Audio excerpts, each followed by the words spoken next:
Nak kahwin tuan-puan bukanlah sekadar cari yang sekepala tuan-puan, tapi yang sanggup susah senang dalam simpanan sama-sama.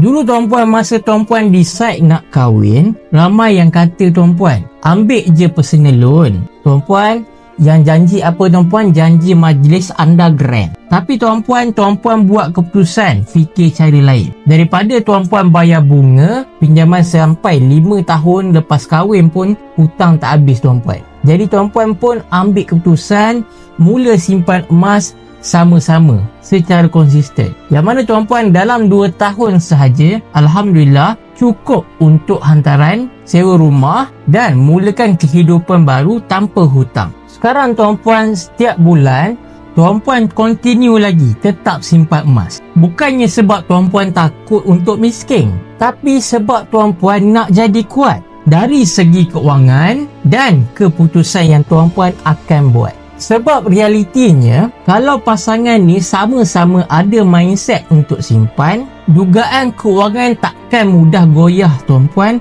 dalam rumah tangga yang akan dibina. Jadi kalau kamu tengah merancang masa depan yang baik, janganlah pernah tunggu lepas kahwin baru nak stabil. Tuan-puan, binalah daripada sekarang, sama-samalah tuan-puan simpan emas. Dan tuan-puan, sama-sama elak hutang dan sama-sama bina aset daripada awal lagi tuan-puan.